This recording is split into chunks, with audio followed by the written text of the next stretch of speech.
हर दिन नया होता है और इससे कोई फर्क नहीं पड़ता कि कल क्या हुआ। हर दिन हम नई शुरुआत कर सकते हैं। ये भगवान बुद्ध का वचन है। क्रोध को पाले रखना एक गर्म कोयले को किसी और के ऊपर फेंकने की नियत से पकड़ने के समान है कि मैं किसी और के ऊपर कोयला फेंकने वाला हूं, गरम गरम कोयला किसी और के ऊपर फेंकूंगा। जब इस नियत से मैं उसको पकड़ता हूं तो पहला हार्म मुझे होता है। पहला मेरा हाथ जलता है, बाद में कि कोई और जले या ना जले ये पक्का नहीं है, लेकिन मैं जरूर जल जाऊंगा। छठी कहानी, सर्च फॉर हैप्पीनेस। भगवान बुद्ध के पास एक अश्वेत रंग की, साधारण भाषा में बोलते हैं थोड़े सांवले काले से रंग की एक लड़की आई। बोले मैं बहुत दुखी हूं क्योंकि मैं इतनी बदसूरत हूं, मैं बहुत दुखी हूं, मैं क्या करूं, मैं कैसे आनंद को प्राप्त करूं, कैसे मैं खुश हो जाऊं, मुझे खुश होने का उपाय दीजिए। इतनी अगलीनेस, इतना गंदा मेरा चेहरा है, मैं काली हूं, भद्दी लगती हूं, इसलिए मैं दुखी हूं, मेरे दुख को समाप्त करिए, मेरे को मुझे कोई रास्ता दिखाइए। भगवान बुद्ध मुस्कुराए, बोले मैं रास्ता दिखाना चाहूंगा, पर मेरा एक काम करिए, जाइए किसी ऐसे आदमी को पकड़ के मेरे पास ले आइए जिसके जीवन में कोई दुख ना हो और बहुत खुश हो। बोले बहुत आसान है।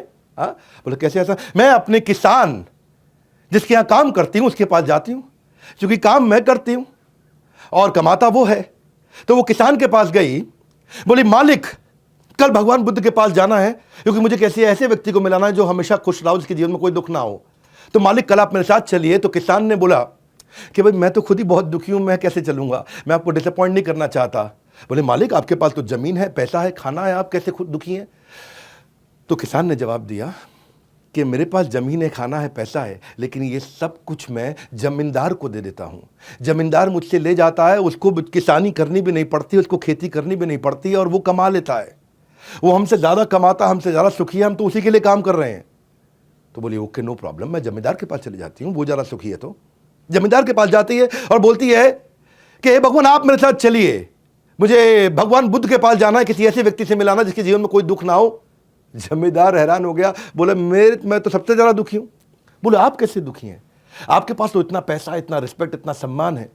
बोले मुझे दुख है और परेशानी है और टेंशन है, चोरों की, लुटेरों की, डकैतों की, हर समय मुझ पर नजर रखते हैं, रात को मैं ढंग से सो नहीं पाता। तो बोले फिर कौन है सुखी व्यक्ति? बोले असली सुखी जो मिनिस्टर है ना राजा के, वो सबसे ज्यादा सुखी हैं। उन्हें क्या करना है, वो तो हमको दंड देते हैं, हमसे टैक्स लेते हैं, हमसे सब वसूलते हैं और आराम से राजपाट का सुख भोग रहे हैं। कहती कोई बात नहीं, मिनिस्टर के पास जाती हूँ।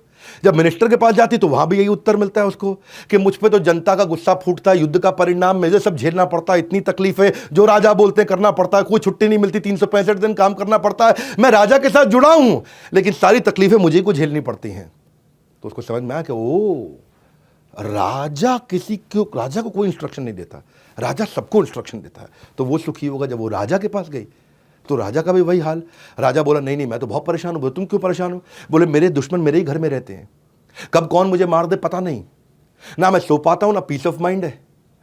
मैं तो इतना परेशान रहता हूं कि मैं कहीं अकेले भी नहीं जा सकता, मेरे साथ में इतने लोग जाने पड़ते हैं और कभी कभी मन करता है कि मैं भी अकेले में बाजार जाऊं, कुछ खाऊं पीऊं, लेकिन इतने लोगों के साथ जाना पड़ता है क्योंकि हर समय टेंशन में रहता हूं। तो वो भगवान बुद्ध के पास गई, उसने सारी कहानी सुनाई, ऐसा ऐसा हुआ। किसान के पास गई, जमींदार के पास गई, मिनिस्टर के पास गई, राजा के पास गई।